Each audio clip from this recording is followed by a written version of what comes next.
Welcome, ladies and gentlemen and ladies, to another interview. My first interview session was with Tom McDonald. Tom McDonald, as you guys can see, or as you guys saw, is an amazing person. I think he's one of the most incredible people, I guess, shakers and movers of our time. You know, making music that doesn't involve you cussing and acting a fool is tremendously, I guess, commendable. But I have my new guest, somebody that I've been waiting to talk to, waiting to give an opportunity to, is my boy King Randall Sr. And the reason why I put the icing on it, I put the senior on it, is because he's got a next generation of King Randalls. He has a son that's named after him, and I think that's incredible for men to leave a legacy of having strong, confident young men. So if you guys don't know who this is, I'm gonna give a quick introduction. But I made a video about a young man who was on the Roland Martin show, and I think that he said one of the most profound, incredible statements that anybody can say, and it is do for self. And I know y'all saw the video. I know many of you, like myself, thought it was incredible. And this young man has done so much for other young men, teaching them. I saw a video on the Instagram of him teaching them how to shoot, taking them and teaching them about auto mechanics. I physically was at an event, at the Blexit event, and I saw him bring his young men to introduce them to me. They were, strong young men. They were on one accord. And to see King Randall do this for these young men inspired me to bring him on. So without me running my mouth too much, I want to introduce to some, present to others, King Randall Sr. What's up, brother? What's going on, boss? How are you? I'm doing well, man. You're such an incredible inspiration to me, man. I mean, you are. It just blew my mind. I didn't know you were that young. I mean, you said on the Roland Martin you were 21 years old. Are you 21? Or was that an old tape or what? No, sir. I'm 21 years old. I don't turn 22 until July 26, which is coming up.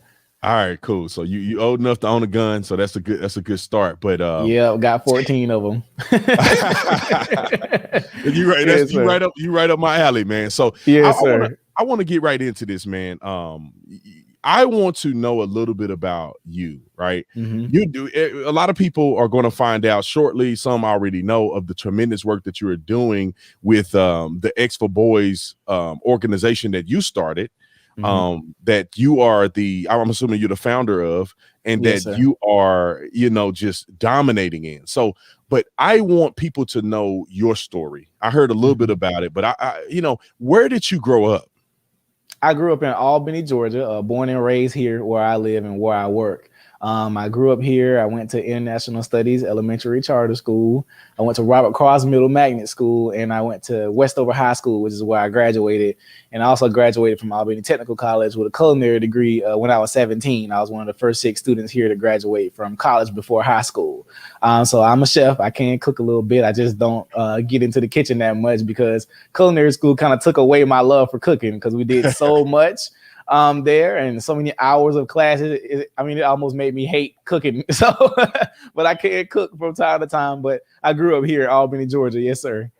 That's awesome, man. That's awesome. So, the way you talk, you're very articulate. You're very intelligent. I can still tell you from the South. Yes, sir. But you've accomplished a lot at an early age. A 17-year-old getting, you went to culinary school, got a degree. You seem to be a high functioning, high productive young man.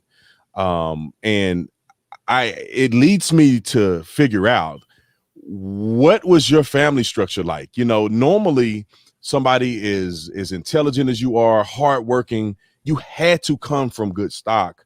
So what was your family structure like? Can you talk us through it? Were you born and raised in a single family home, or, was your dad in your life? Kind of run us through a little bit of that. Absolutely. Well, my grandmother's she was a pastor and she's a praying woman. She's a doctor of theology. So I was raised around her. My mom got married when I was in the 4th grade. To my former stepfather. He was a great father. I mean, we'll give him that at all times. My mom said he's a great father, bad husband, but he was great. at being a father. He taught me all the things I know about building stuff, and we grew our own food. We had all types of fruit trees. We built our own sheds in the backyard. I mean, all the way down to putting pipes, in there for, wash and dry hookups, etc. We built out our own dog houses. We went hunting all the time. We went fishing all the time. These are things that I thought other young men knew how to do because that's what I got at home. So my mom divorced him when I was about 14 years old. But he taught me so much, and I didn't know I needed to know all of those things until I got older and realized a lot of other young men didn't know. And then my mom got married again when I was 16 to my stepfather that I have now, Detective Andre Hardaway, with the DeKalb County Police. Most of you may be familiar with him from the First 48, Detective Hardaway.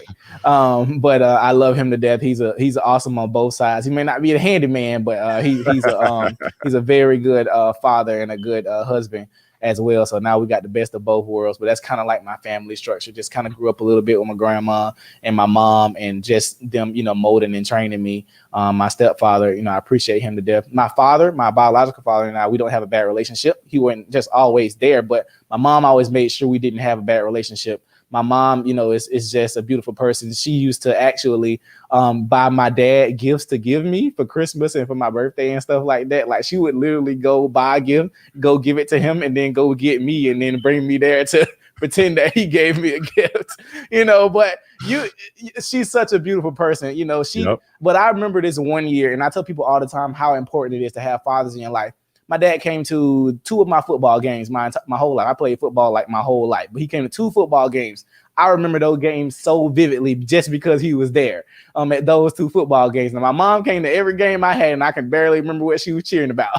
But I remember the 2 games my dad came to, and it was this one year I had turned, I think I turned 11 or 12. And my mom knows I hate chocolate cake.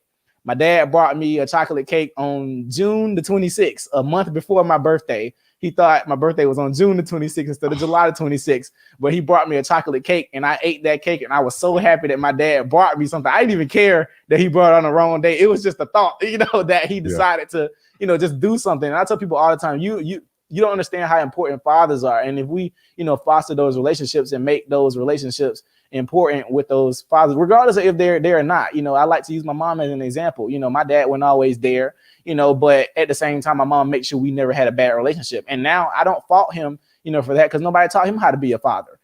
So I just kind of just look at him, and I talk to him on the phone sometimes. He'll tell me he's proud of me and stuff like that. I take care of my siblings as well, but it is what it is. I just love him to death, regardless of, what he's done for me as a father. I just decide to love him anyway.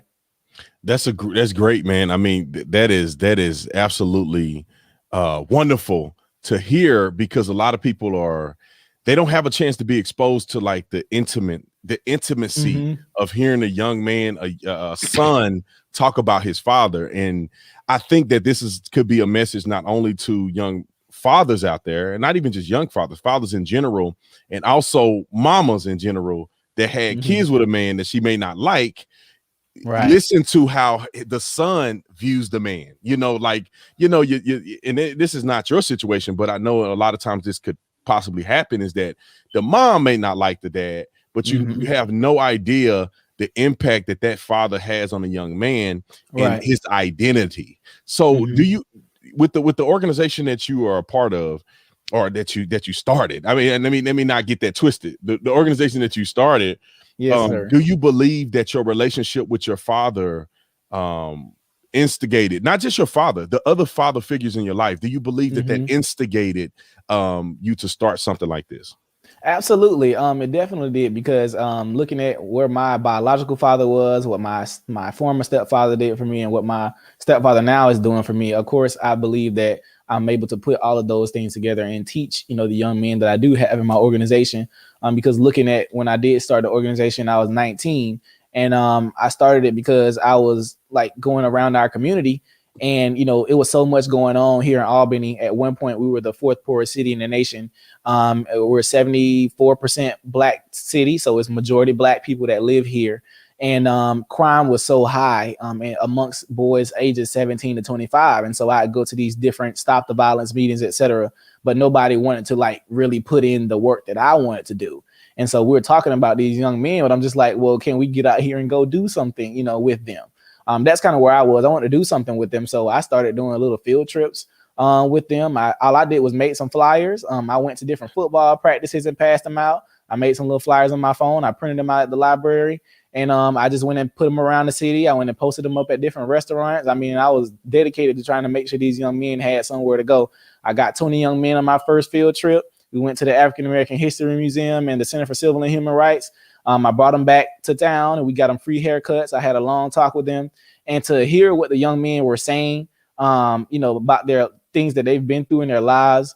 To hear them wanting to be out of their conditions, hear them actually wanting to go do something with their lives. I knew that's where I was supposed to be, doing my most work, because I had been hosting like different talk sessions with, older men and things like that. But I'm just like, what's really going to push, and change this next generation? Because I do believe one of the biggest mistakes our civil rights leaders made was not training any replacements. And so that's kind of where I am now, just trying to train our replacements and, mold them for the future, because they are our future. So I definitely think my upbringing, with my 3 different fathers helped me out a whole lot.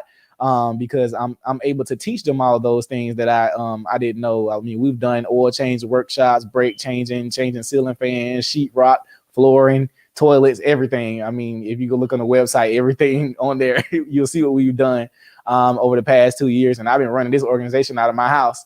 So it's just been beautiful to see the growth from there. That's amazing. That's amazing. And I want you to just briefly, how old were you when you first started doing this with these young men? How old were you? I was 19 years old. 19. Where was I at 19 years old? I was thinking about nobody but myself.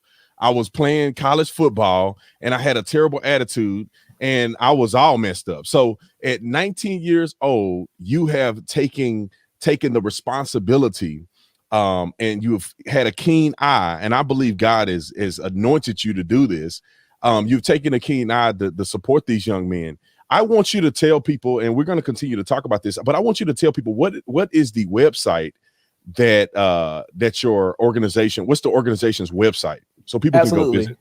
Absolutely. It's thexforboys.org. That's THE, the letter X, FORBOYS.org. You can go there and see all of our pictures, all of our old videos, everything I've taught the boys, etc. It's all on the website. Everything about me, everything about some of the kids, you'll be able to figure it out on the website. Right. And if somehow you blind and you can't see, you just look at his name tag right there, the X for Boys, and just put a .com at the end of that, the X for Boys. .org. Yeah. .org.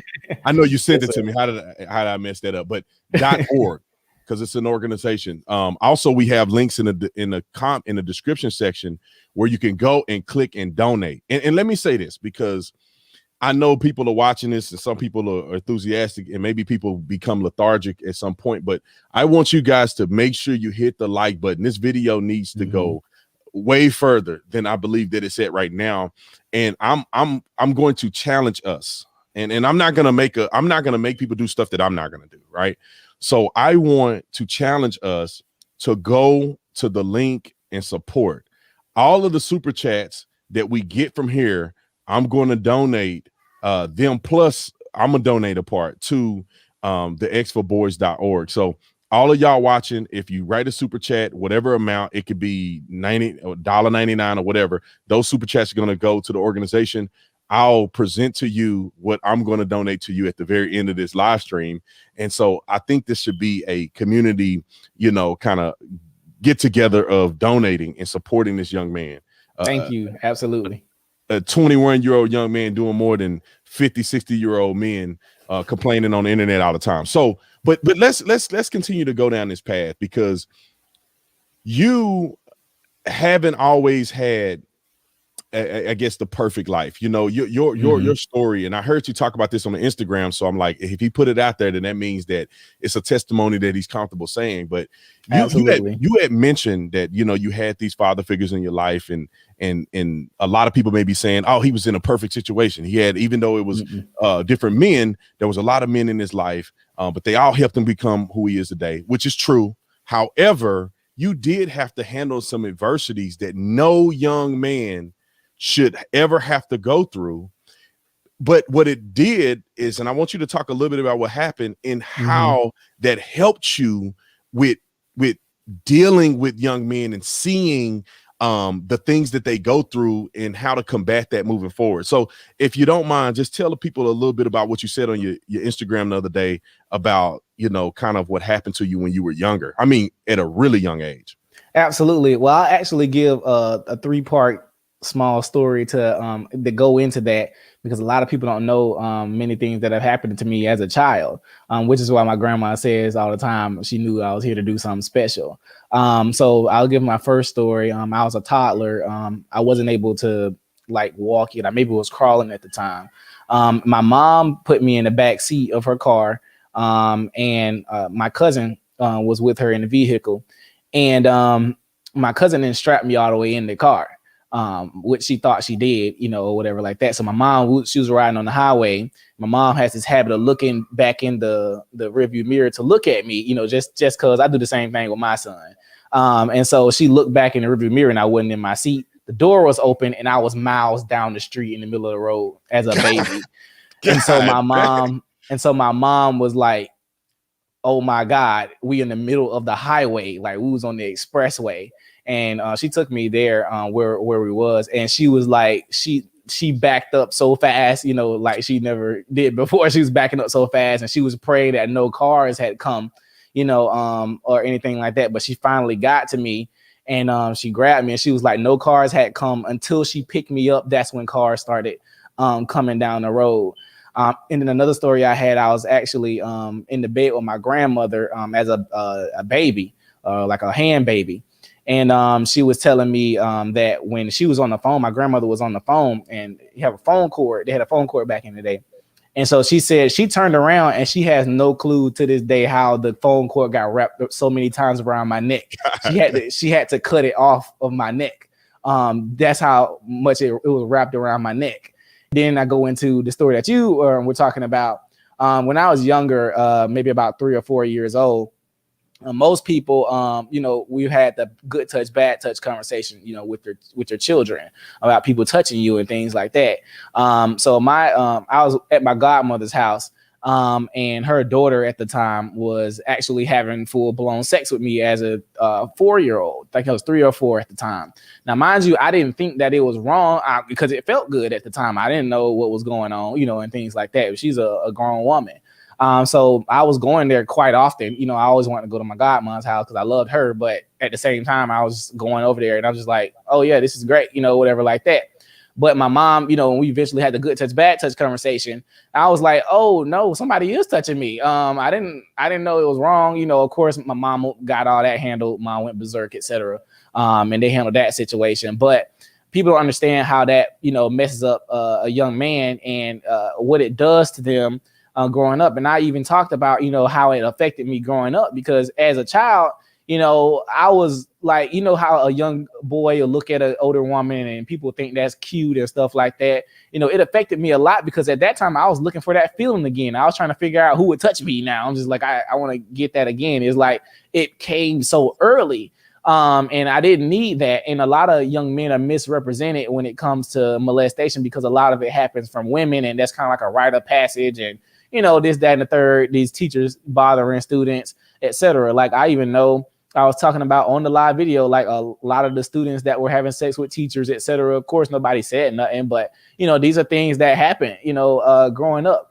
And I was even talking about, you know, even with young girls and how we don't like to admit that, you know, some of these little girls be bothering, you know, a lot of older men. And I was speaking to some male teachers and how they were saying, you know, these girls be coming to school with these dresses on and they be trying to make them, you know, touch them by mistake and bend over and all that stuff like that. Like these children are actually out here bothering adults as well. And we don't like to talk about that. And I'm just like, no, that's serious issue that we need to talk to our children about.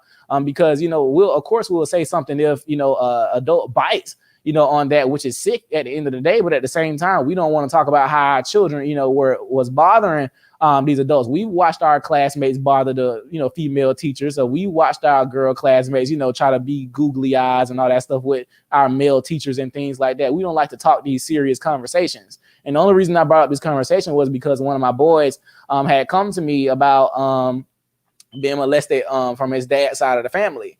And see, in the black community, we have an issue with incest, and we will not talk about it. I'm just like, we know a lot of us have these different stories, and even Dave Chappelle talked about it, how we have all these different stories about what has happened, you know, in our homes, but we just have awkward Thanksgivings for the rest of our lives. Like, we know granddad touched this person, or uncle touched this cousin, or whatever like that, and we don't want to have these conversations. We just have awkward Thanksgivings for the rest of our lives. But we know good time well what actually happened, or uncle may be paying mama's bills or whatever, and she may be allowing him to touch the daughter and stuff to keep the bills paid, etc. Like, these are all things that have happened all the time in our community that we will not talk about. It's like it's blasphemy to even bring up to grandma what granddaddy did, you know, or something like that. So these are issues that we have in our community. But one of my boys brought up to me that he was being molested by his dad's side of the family. Now they don't want anything else to do with him on that side at all. They won't even talk to him and stuff. So I'm just like, these are issues we got to talk about in our community. I don't care what nobody says. You know, we need to talk about these things. And I'm just like, I want to make sure that our boys know they got an outlet with me, counseling, etc. Because even whenever we open our school, all boys are doing mandatory counseling. Everybody's doing therapy. I don't care if you think something wrong with you or not. That's super important, because that's something we don't talk about in our community. But that's kind of an idea of kind of what happened to me and why I started talking about it.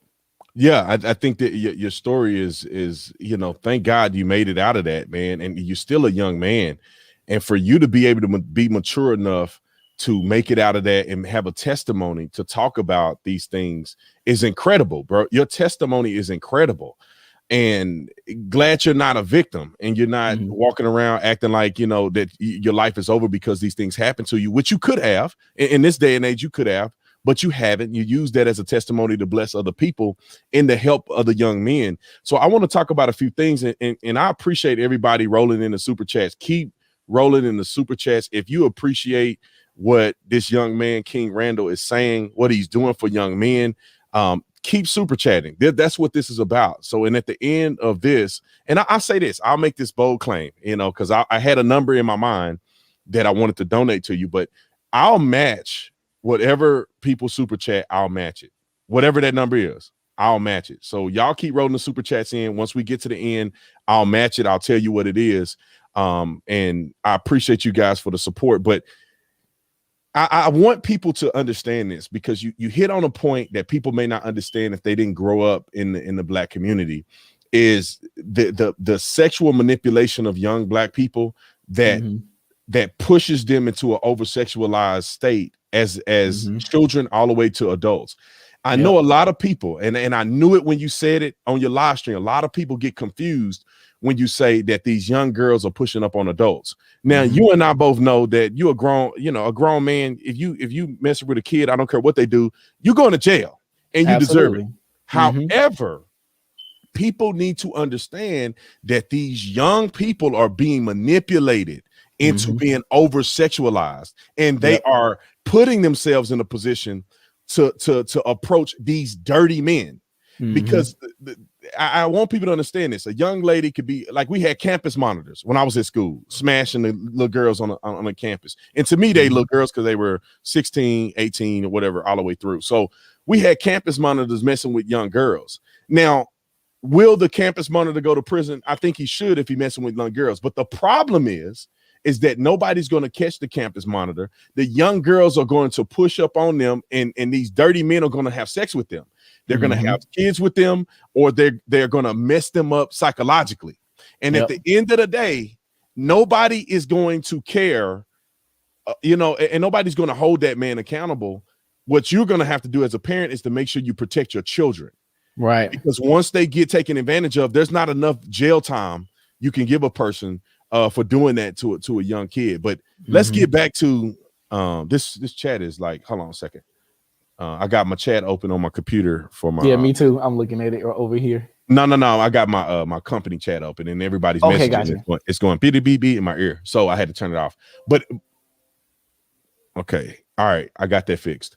So I want to continue down the path of the things that you do for these young men. So how many boys do you support or you mentor typically on a I could say on an annual basis right now? How many boys do you mentor?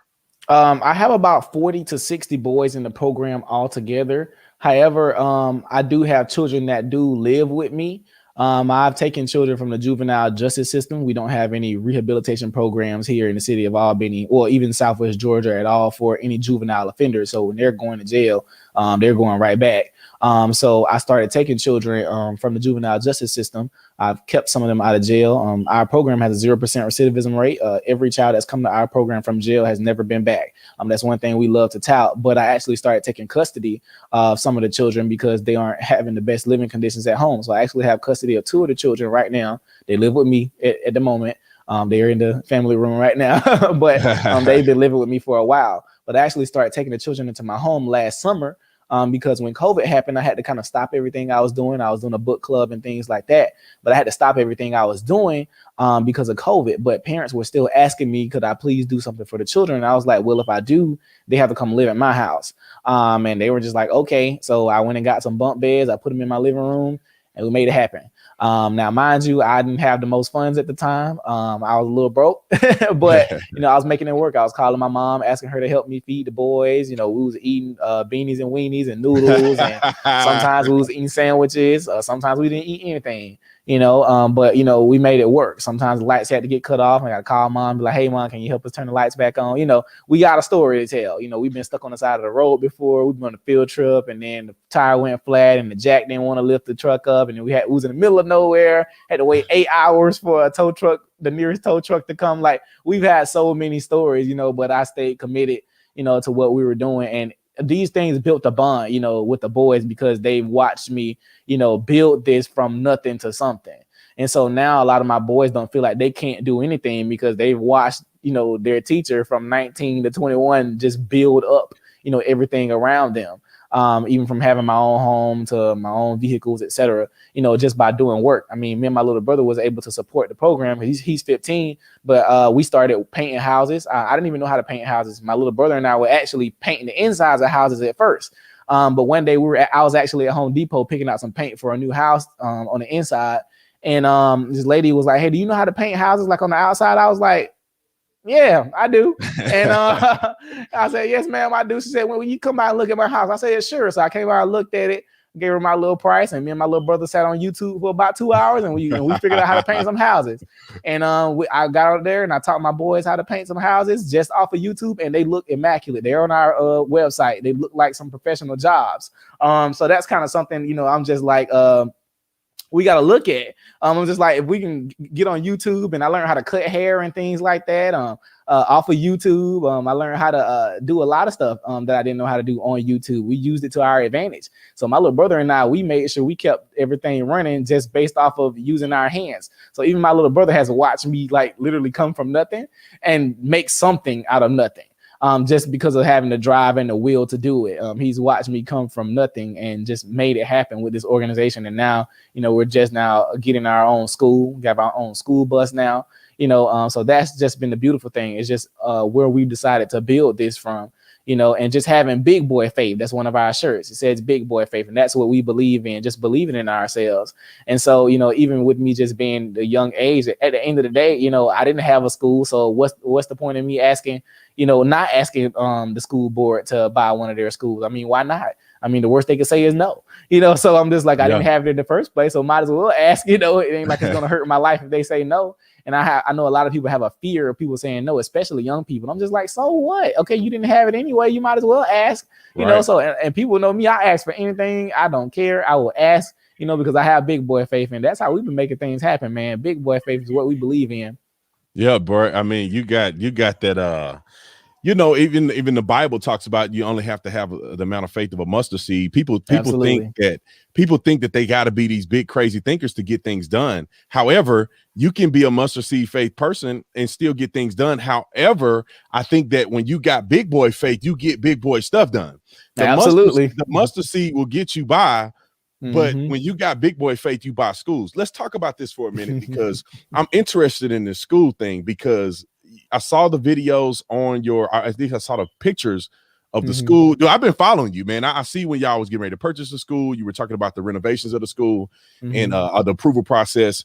So you have a mentoring program. You're 21.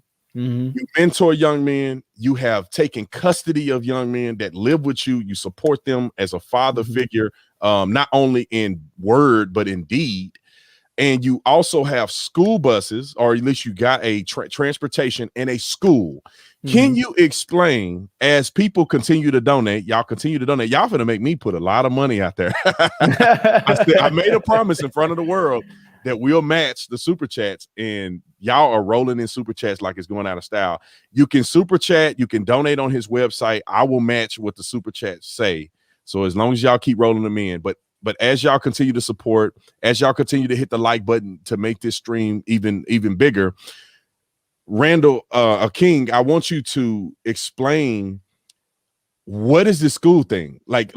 Talk to my people about what exactly do you have by owning the school. What can you do? I know LeBron James went out there and did something similar to that, but how is what you're doing either similar or more involved in kind of the LeBron James school thing? Absolutely. Well, first of all, I love brother LeBron. That's one of my favorite players. But his school is actually not owned by LeBron. It's actually owned by a school system. It's a charter school. Our school will be owned by us. It's not owned by the charter system or nothing. Of course, it has his name and his slogans, etc. But it's not LeBron James' school. You can go search his school up on Wikipedia and it'll tell you who actually owns it. But we will be actually owning our own school with our own curriculum that we'll be teaching our boys. This will be called the Life Preparatory School for Boys. It's kind of self-explanatory, life prep. And we'll be preparing them for life. So at this school, we'll be teaching them, of course, math, reading, science, social studies, the normal things. But we'll also be teaching the science of manhood, how to survive in the wilderness, things like that, how to shoot, firearms training, also all the basic knowledge of working on cars, working on houses, etc. Now, for these different tracks, if they want to go down these tracks further, we'll have areas for them to go down. Like, let's say, they start working on cars. Everybody will have a basic knowledge of automotive repair. But if you want to go deeper into it, then we'll get you into that area. I want to make sure we're grooming them for where they want to be. This is what high school is supposed to be. Not necessarily just, telling them anything till 12th grade and then getting them out of there and they don't know nothing. I want to train them and groom them to where they're supposed to go. So we'll have tracks for them to go down. We'll also be doing different sports as well. We'll be doing basketball. I don't believe in football anymore. I'm sorry. But we'll be doing basketball, lacrosse, professional billiards, professional ping pong, professional esports. Because I want to tell the boys all the time, I'm just like, somebody getting paid to do what you like to do all the time. So if you're playing video games, you can get paid to do it and have your own professional teams for it. So we'll be doing all these things to get them into other sports, because a lot of children, especially young black boys, think they can only play basketball and football. I'm just like, no, you can do golf, tennis, all of that stuff. You got to get into it. And it's people paying for all those things. We even have a bowling team. I'm just like, you guys can get scholarships for these things to go to college and everything. We're also going to get some aviation simulators. These will give the boys actual flight time, where they'll be able to go to, if they want to go to flight school, these hours from the aviation simulators will actually transfer to flight school. So they'll be able to use some of those hours they got at our school to go to flight school if they decided they want to become a pilot. But we have a few things that we'll be doing. We'll also be having some farmland. We'll be growing our own food to feed the boys, as well as some people in our community. We want to start our own market at the school for people to be able to come to shop for fresh produce. We'll also have our own livestock to be able to sell like fresh organic eggs and our own milk, etc. At our school. We'll be having some farmland that one of our farms will be allowing us to use. They'll be allowing us to use 4 acres of their land to be able to grow our own food there. And every day the boys will wake up at 6 o'clock to 7:30. They'll work out every day except for Sundays. I do believe obesity is a big problem, and our boys are very unhealthy. They can't run a mile anymore, etc. Because we're becoming very soft. But at our school, they will be working out every day except for Sundays, whether that be light working out or clanging and banging. That we'll be making sure they'll be doing some working out at least every day except for Sundays, because that's religious instruction. But this will be a boarding school. We will begin instruction in the fall. However, the boarding school portion won't open until next year, because we do have to get the necessary licensing, get their sleeping quarters ready, etc. So that will take us about a year. But instruction will open in the fall time. But that's kind of an idea of what we'll be doing, and we'll be having more information come about as long as you follow us on our X for Boys website and subscribe to our newsletters. Perfect. X for Boys, thexforboys.org. You need to get on there and check it out and follow this young man. What's your social media handle so they can follow you on social media as well? Absolutely. All of my social media handles are New Emerging King. Every last social media handle, and that's on the website too. You just go down there and click Facebook, Instagram, Twitter, and it'll take you right to my social media links. But all of them are New Emerging King. And if you can't find it from there, just go on Google and type King Randall, and you'll see me pop up right at the top. So go and follow this young man so y'all can keep an eye on what's going on, and you can be as much of a part of it as you can. I tell you what, man, I haven't seen anything like this. I haven't heard anybody with the heart that you have for these young men. I mean, you're doing things that I want to do. You know what I'm saying? I'm looking at you, a 21-year-old man, doing things that I'm like, man, I want to charter school. I mean, I want a school for children. I want to be able to bless them, and you're doing that. And so that's why I want to help you. And people are rolling these donations in. They finna make me broke in a minute. But I think it's well deserving, man. And we appreciate everybody. We can talk more about it, and thank you guys for all the donations. I mean, you guys are approaching a pretty significant number, and I'll tell you guys in a minute because I can see exactly what the number is. But y'all make sure y'all hit the like button. We need to have this stream, become more popular, because I think everybody needs to hear what this young man is saying for multiple reasons.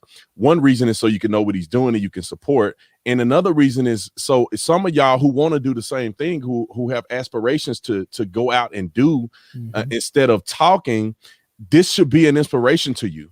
So you have the school, you have the buses. You already talked about how, you got about a year before it can be fully functional and open, but instruction will start. Somebody super chatted and said, how are you choosing the teachers? Because obviously you're going to have teachers that are teaching certain subject matter or whatever the case may be, even PE teachers, I'm assuming, unless you do it yourself. But you're going to need teachers. So how are you going through the process of hiring teachers? And it's just explain that just a little bit. Absolutely. So one thing I love and I love to talk about is our school system where I live is in full support of what we're trying to do for our young men, especially since their alternative school here. They just moved it, and they'd actually been looking to open an all boys location, but people were giving them a little backlash for it. But now I'm opening that. So our school system has been a partner of ours for a long time. They'd allow our children to do field trips with excuses, etc. What's going to happen is our school system is actually going to help provide us teachers and pay them at our school to teach our curriculum. So our school system will be providing the teachers for us, and those teachers that actually want to come teach at our school will just apply through our school system, and they will still send them to our school as long as we let them know they came for us. So our school system is in full support of what we're trying to do. I bought my own school bus for the school, but when I was talking to the school system, they were just like, we'll provide buses for whatever you need for the kids, field trips, etc. They was like, we want this to work. They was just like, we want this to have as much credibility for our city because they know, everybody knows that we need it. Most of our city supports what we're doing because of, the noise we're making and the actual change that we're making with the children where we live. So that's kind of, a beautiful thing. I definitely love that our school system is in support because I told them before, I didn't want this to be a versus thing. I wanted this to be like us partnering with each other. I didn't want it to be like our school versus y'all school. No, I want it to be something where we work together and show that we can have some unity in our city, regardless of if we're two different systems or not. They want to help us because they have the resources, and they're just like, we want to make sure you're able to utilize our resources. And these are children that we serve too. So I'm definitely appreciative of them working with us, and that makes our load a lot easier. So we don't have to pay teachers; they'll be paying teachers for us. But all their graduation requirements, etc., will come through us. They will not be able to graduate if they do not pass our certain training. We do have physical training that the boys will be doing to graduate. They will not graduate our school if they cannot pass basic warrior training. Basic warrior training is basically what they'll be doing the entire time they're at the school. They'll be learning wilderness survival training the entire time.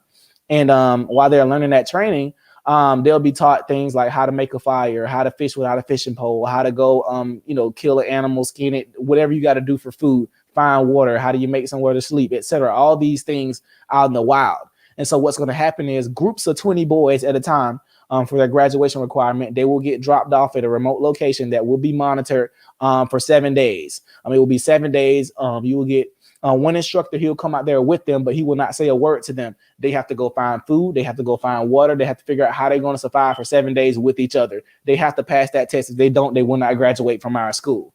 But that's manhood training. That's what I believe becoming a man is. That's how you join a fraternity, not none of this spanking people and all of that goodness. That's how you become a man. And I definitely believe that'll be something that they could be proud of and stick their chest out about when they do graduate from our school. And of course, our graduation won't be like an actual graduation. It won't be cap and gown. They'll be in full suits doing their thing. I dude, it sounds too good to be true. I'm like, I wish I go to school, but you know what I wanted to do, and let me say this because I think everybody need to hear this. I felt like, and I'm not acting like God came down on a cloud and said, Brendan, interview this young man. when I saw of what you were doing when Jalen sent me your info, when we tried to get you on Laura Ingram and stuff like that, when I looked into what you were doing, I just felt like I really want to support you. And when I saw you go off on Roland Martin's show, no disrespect to him, I'll disrespect him on another thing, but this is we gonna keep it kosher here. When you were on Roland Martin and you were saying those things, I said, you know what, I think it's time for me to really help out. And there's a lot of people are afraid to trust people because you support people and then they go and do something crazy. However, I'm going to put my money where my mouth is at, and I'm going to put my energy behind what I support. So I want to make it a point to make sure that if all possible, I can help you accomplish these things, because you are saying a lot of things that are mind blowing. Like why are people not doing this already? Which I don't think many people are doing this, but I want to make sure that I help you and that people who are supporting you can help you reach these goals. Because a lot of times what happens is people may, have ambitions and there's roadblocks that may come about. And then people turn on you and say, oh, we gave you money, but you didn't do what we said. No. Right. I want to help you. Whatever I need to do, and this is one part of what I want to do to help you, whatever I need to do to help you actually get these things done, because this should be a system mimicked across the United States of America, because even the warrior part at the warrior training graduation, we are living in a generation of the softest men that I have ever heard of in my life. They don't even do PE no more in school, and that was weak. So I believe in the training that you had mentioned, because I think what you said is a better solution than I had, because I feel like every person should go into the military or serve. But I think that you give them that opportunity to focus on teamwork and build, so they don't have to do it in a crash course in the military. They can already come with those principles. So people, what part of Georgia are you in? It's Albany, Georgia. Am I saying that right? So you say Albany for the capital of New York. See, we from South Georgia. We say Albany. That's how we say it. Albany. So Albany. Where's that located in Georgia? What is that close to Atlanta? It's Southwest Georgia. We're about 2.5 hours south of Atlanta. We're close to the Florida Georgia line. So y'all close to Florida Georgia line. Okay. We're about an hour and a half away from Tallahassee. Perfect. And that's a majority. That's a majority Black area city. 74% Black people. And your admissions are anybody that lived there, right? Or is it it's anybody. It's just most people. Like some of our pictures, you'll see some other races of children like in our book club, but mostly you're going to see an influx of Black children, just because this is where we live. Perfect, man. I can't say this enough, and the people are speaking, and that they really support you. I'm finna have to dish out a lot of money here. which I definitely appreciate all the support. Seriously, absolutely. Which is what I believe that God has called for us to do. When I saw you on that show, I felt like the man was trying to put you down to a certain degree and wanted to one up you and say, I got you, instead of saying, how can I help you? Like, how can I be a part of that? So I want to talk a little bit about that, not the show, but the concept that was brought out. Absolutely. You mentioned in that show that do for self was your mantra, and I think you need to have a shirt that says do for self. Do you have that shirt on your website? Nope, but I'll make one. You need to make a do for shirt. I want the shirt, but I'm gonna let you do it because that's your slogan. So do for self was something that you brought up in that interview. Obviously, it was a little pushback from the host, and there's a lot of pushback from people who fall on more of the leftist type of black folks. Do you get a lot of pushback for just coming out and saying, I think we should do for ourselves and stop waiting on the government, waiting on politicians, waiting on somebody to hand us something? Do you get pushback when you say those things? You know what, Brother Brandon? Honestly, I think it was just pushback at that time from our brother Roland's viewers at the moment. But if you look at all the people that shared that video that I made with Brother Roland, it was all types of people that were in agreement. I'm talking about the extreme pro-black people, extreme right-wing white people. I mean, it was everybody like behind. Even Rihanna reached out to me and was like, I want to come to the school. So I was just like, well, I'll send you an invite the moment, we're ready to open up. But so many celebrities reached out. Layla Ali, Malcolm X's daughter shared it. I mean, literally, it was all types of people. It was a lot of left-wing Democrats that shared it, a lot of right-wing, because you couldn't disagree with the message. I'm just like, right. I can vote, sure. I'm like, but nothing's going to change in our communities unless we change it ourselves. And that's what my message has been the entire time I've been, with this organization. It's just we have to fix our own communities. And most people that do give pushback are always just trying to have a snapback answer, like, oh, you trying to say lift us up ourselves up by our own bootstraps, and you're trying to say, we're going to act like stuff ain't happened to us. Listen, okay, if I knew I grew up in poverty, I know I have 2 or 3 extra steps to take. Let me prepare myself to take those 2 or 3 extra steps. Like, I'm just like, you got to make do with the cards you was dealt. I understand some things have been in play to hold you down. I understand some things may have been in play to mess you up, but you got to keep it moving. You got to figure out, what can I do to get out of this box? Not just stay in the box and wallow in your own crap. You got to get out of the box, So I'm just like, that's my thing. We got to move forward. We got to push ourselves. We got to think about things we can do to get out of that box. And so I believe, honestly, that I was placed here to move a mountain and show other people that it could actually be moved. I'm just like, we can move this mountain, So I believe me being young and now me being an inspiration to so many people and showing these young boys that they can go do whatever it is that they want. You can't tell them boys they can't do nothing now, man. They feel like they can go walk to the moon, but that's what it's supposed to be like. And I always tell people all the time, if you think I'm so great at 21, my boys are going to be unstoppable. But yeah, I don't really just get pushback per se from that group. It's just they be so ready to look for a clap back. Roland Martin didn't vet me before I came on the show. He didn't know who I was. Right. He brought me on the show and thought I was about to get some theory. No, I gave you work that has already been done.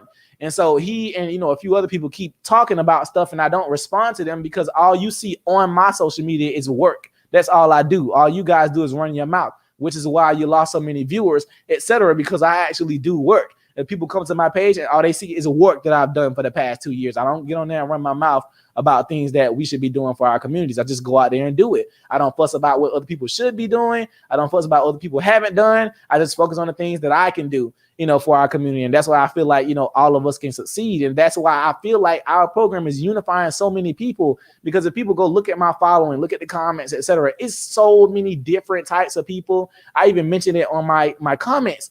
One day when I was on the Instagram live, I said, look at all y'all in my comments right now. I said, you got these RBG flags and the Confederate flags and the Trumpers and the Unks and the Hoteps and all that. I said, all of you are unified under one cause right now, and that's doing for your communities. So if we all could do that, regardless of watching these TVs and making us split, because of political ideologies, etc., if we just simply all decide we want to go do something positive in our communities to help, we could all be on one accord. Because we honestly don't disagree with that much if I say do for self and all of you guys agree. So that's kind of where I stand with that. But that just is what it is. You got to do for self, man. And these boys, like I said, these boys don't want to be in their conditions. I don't even have to tell them some things. I don't have to tell them not to sag their pants. I raise their minds and their pants will follow. I raise their minds, their grades will follow. I raise their minds, everything else follows. So you just have to be that living example, not sitting there telling them about how their lifestyle is. Or like Andre 3000 said, he said, how are you going to tell young man selling's a sin when you're not offering new ways to win? So we got to offer them new ways to win in our communities. And I believe, again, we are only going to fix our communities if we fix them ourselves. I mean, sure, we can get things from politicians. Sure, we can, get some type of, help from the government or whatever. I ain't saying don't take it. Well, what I'm saying is don't rely on that. Don't hold yourself there. Don't, oh, I'm waiting on this. I'm waiting on that. I'm expecting this. I'm expecting that. Sure, I'll get it if they give it, but I'm not waiting on that. I got stuff I need to do in my communities now. So that's kind of where I am. And I believe we can all do that in our communities and make things happen. Well, man, I can't say enough. I don't have any words to describe how incredibly blessed you are and how, you inspire me, man. I'm much older than you. I got millions of subscribers and I do a lot of stuff, but you inspire me, man. And I really pray, man. And you're a Christian, right? Yes, sir. Absolutely. Okay, or you're a believer or whatever. I don't know. People use different terms, but you're a believer, man. You're a Christian, and I want to pray at the end of this live stream, if you don't mind. Absolutely. Because I really want you to win, bruh. I really want you to do all these things that you say. I really want them to come true. And people are, let me say this, just so people know, just so y'all are transparent. People have super chatted $3,300 so far, and I think that YouTube has a cut that they take out or whatever, but what is showing me right now is $3,300 have been donated. I said I will match it. So I want to, this is what I want to do. I want to be able to donate 10,000 to you total. I want to be able to do that. So I matched it. I said I'm going to match it. Then we're at $6,600 right now that I'm going to donate to you as soon as we get off of this live stream. But if you guys keep supporting and we get that number up, whatever you put on here, I'm gonna match it. And I just think that this is what we should do for each other, because you are an incredible young man. You are doing the work that I could only dream about doing. I could only dream about thinking about somebody doing it when I was 21. Yes, now it's an inspiration, and I want you to do well for these kids. I want you to be the light in a dark place in Georgia, because these young men need to see an example of hope. They don't need to just hear people talk about it. They need to see it. They need to feel it. It needs to be embodied. Like it needs to be educated, because our young men are being they're being killed, man. I mean, and spiritually, they're teaching them to be soft. They're teaching them to be women. They're teaching them to not be responsible for their actions. They're teaching them to be dope boys. I mean, if you don't do it, the music will do it. If you don't do it, the homie in the hood or somebody that seems to be popular, even some of these music artists and celebrities, they're going to do it. Yep. However, I want to see this be one of the biggest movements that we've seen in our lifetime. That's what I want this to be. The X for Boys. I have my own, nonprofit that I started in the middle of the night one night, and it's called In the End We Win. But I want you to win, man. And I want these boys to win. Absolutely. And that's why, I'm going to match this. And that's why I brought you on. I just love what you're doing, and I think we have to unite. I don't think, and I want people to understand this, I don't think that you and I agree with everything. That ain't nobody. If we agree with everything, then it's somebody in this is fake. You know what I'm saying? Somebody faking it. Absolutely. But what we do agree with is that there needs to be more of a strong male presence in our society. Young men need to know what it means to be a man. They need to know how to fight. They need to know how to shoot. They need to know about the Second Amendment. They need to know about freedoms. They need to know about hard work, dedication, perseverance.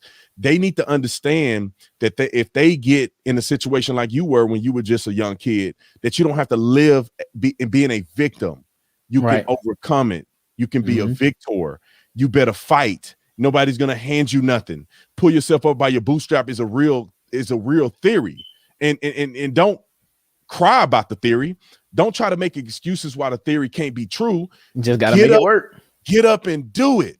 And I get passionate, man, because you're saying these things I say these things. We say it in a different way. Sometimes I can be very extreme. People get in their feelings about it, but I really want us to grow. I really want us to grow, and especially young black men. And the reason I say that is because all the white, not all of them, but a majority of the white young men that I know and that I see at the universities and whatever, they are getting some of this already. Mm-hmm. Growing up, we didn't have none of this. Right. When I was growing up, and nobody's gonna teach you about wearing your pants around your waist. Nobody's gonna elevate your thinking. Nobody's gonna tell you that you are the arbiter of your outcomes. Nobody's gonna tell you that. They didn't tell us that. They told us that the white man was looking. We got one eye open at night, looking to get us, and that you got to work 3 times as hard because you're black. Mm-hmm. Not because you want to be excellent, but because you're black. And so right. I'm not gonna keep talking too much because you're my guest. I want you to say enough. So I promise that it will just be an hour. So we got 5 minutes. I do want to bring you back because I want you to come back and tell us what's going on. And absolutely. I want to go to Georgia and I want to see this school. I want to be a part of this. So and whatever you need me to do. I don't want to. We'll have an actual banquet before opening for like all the people who donated. I'll try to get as many invites as I can to those people that I could fit in the cafeteria area for a big banquet. Just for that evening to kind of thank everybody, let people come look at the school, what we've done so far, etc. So we'll invite all those people. I will have a surprise celebrity guest that I'll be inviting to that banquet as well, because I do believe she's really excited about what we're doing. I was going to bring her before we were finished, but I want to make sure she gets to see the finished product. So you'll definitely get to come. I'm also working on another project now that's going to blow y'all minds again. I don't know how I'm doing it, but I can't talk. I'll tell you about it offline. But you definitely going to be mind blown. I'll show you what it is. But bro, it's another addition to what we're trying to, help the boys do and become. So I'll definitely let you know about that. But yeah, I definitely would love for you to come down and look at the school and see what's going on. Yeah. So, I mean, do y'all have gyms and how you have sponsorships where somebody donate X amount to a gym? It could be named after that person's organization or whatever. We'll talk offline because I really want to bless you, man. And I think that a lot of people want to bless you the more you get out there. So tell my audience, because we only have a little bit of time left. People have donated $4,200 so far. So I have to match that. That'll be what, $8,400. If you guys get the $5,000, I'll donate 10 total, because I'll match it. I'll do 10 total. If you guys get to that number before we get off of this thing, we got 3 minutes to go. And thank you all. Thank you all for the support. I mean, you guys have been incredible. I've never really done this. I've never really done something like this that inspires so many people to donate so much. I mean, I've never had people so enthusiastic, and I think that means a lot. But where can they find you? What's your social media, or how can they find you? How can people support you even offline?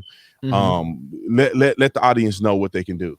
Absolutely. Like I said, you can go to the website. That's thexforboys.org. That's THE, the letter X, FORBOYS.org. It's right there. Just put .org behind it. And there you can see how to donate. Also, it has a P.O. box information there. Shows you the many different ways you can donate. Also, it has all of our pictures, videos, everything that we've done. It's all on the website. And also all of my social media tags are New Emerging King. That's every last social media that I have: Snapchat, Facebook, Instagram, whatever. Any little thing you can try to find me on is going to be New Emerging King. If you can't find that on the website, the last bet is just type King Randall in Google, and you should find me right there at the top. Awesome, man. You're such an incredible blessing. I appreciate you so much. People are getting close, man. We're only $400 away from $5,000. Y'all don't make me go broke tonight. I mean, come on, man. So oh my goodness, this is beautiful. So what I'm gonna do is I'm gonna wait until we get to that magic number, because we're pretty close, man. People are really donating. And the funny thing is, and I'm telling you, and I'm gonna be transparent, man, I would love to have $5,000 in my pocket tonight. I would love to have it in my pocket. But I believe in blessing other people, man. Like, God will will bless those who bless other people. And Absolutely.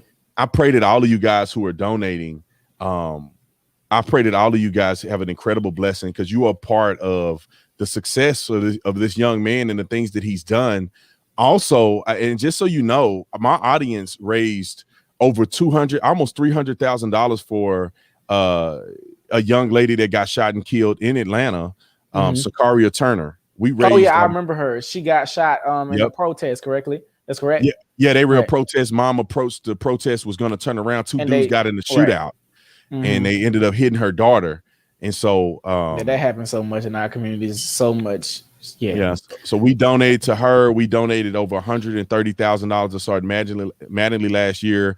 I think in total we donated well over $200,000 to police officers last year. So we are a supportive, giving channel, and because there's so many of us, thousands of us. I mean, giving a little bit to go a long way. So I'm gonna say a quick prayer, man, if you don't mind. I'm gonna say a prayer. Absolutely. And y'all can keep supporting. They didn't make me. Look, they didn't make me. I'm over 10,000 right now. So I'm gonna have to donate $10,000 to you. You just got to let me know. You're a 501c3? Yes, sir. Okay, perfect. Good. Okay, so y'all just keep donating. I'm going to somebody said they got wheels turning for. I'm gonna go ahead and say a quick prayer. All right. So if you will, man, join me in prayer. Y'all join me in prayer. You can keep donating whatever God put on your heart. So, Lord, thank you for waking us up for another day, a new opportunity, a new avenue to bless your name. God, we pray right now in the name of Jesus that you bless this young man, King Randall, bless his children, the ones who are biologically his, and also the ones he's adopted and engrafted into his family. God, I pray that you bless all of the things that this young man is striving to do. God, give him the resources, give him the people, keep him the course, keep him motivated, keep him inspired, keep him alive. And God, I know that you can do these things. And I pray right now in the name of Jesus that you protect this young man, you protect the vision. And I pray, God, that you put it in a position where you get the glory at the end of all of this. God, I pray for all those who have donated, who supported. I pray, God, that you bless them immensely. And I just pray, God, for our country. I pray that you uplift and raise up more men in these last days to do incredible work. And so, God, we love you. We praise you, we worship you, and we thank you in Jesus' name. Amen.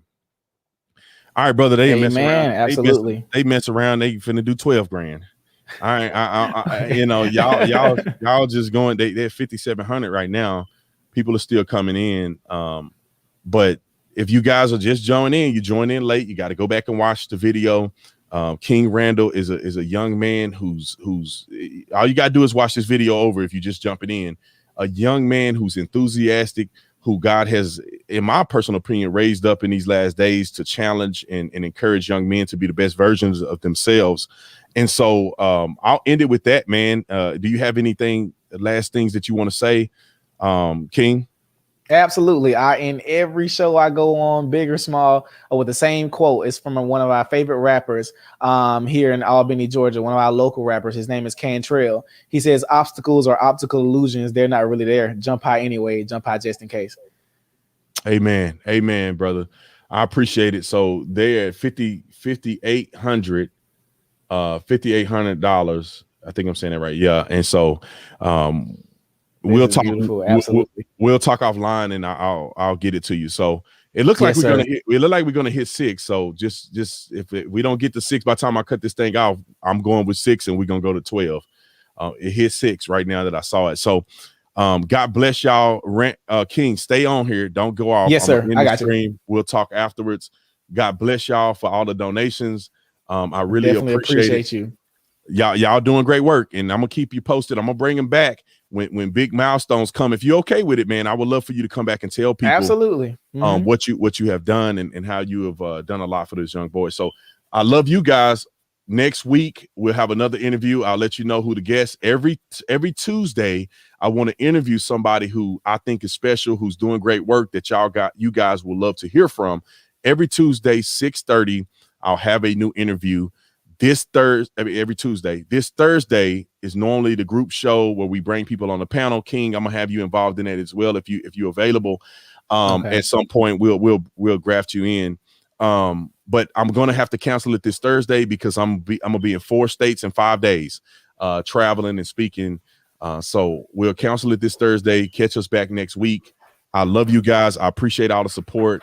Y'all can also go to King's website at thexforboys.org. You can go there if you want to donate outside of this when the video is over. And also show your boy some love on the Officer Tatum store. Show your boy some love.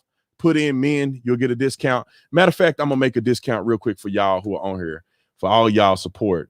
Let me do this real quick while y'all on here. I want to do a discount code for y'all, for all of y'all supporting this young man. And I know a lot of y'all want to buy stuff from the store, but I'm gonna create a discount code just for y'all, and it's gonna be a good amount. I'm gonna do 30% off, and I normally don't do 30 because that's a lot, but I'm gonna do 30% off for y'all. Let me create this real quick, and if you want to shop, just do it. I'm gonna put King in. King is the discount code. Y'all put King in, you'll get 30% off on the store, and we'll do it like that. So y'all just getting blessed all the way around. So put King in on the Officer Tatum store, 30% off. We love you guys. Thank y'all for the support. I'll see y'all on the next one. I'm out.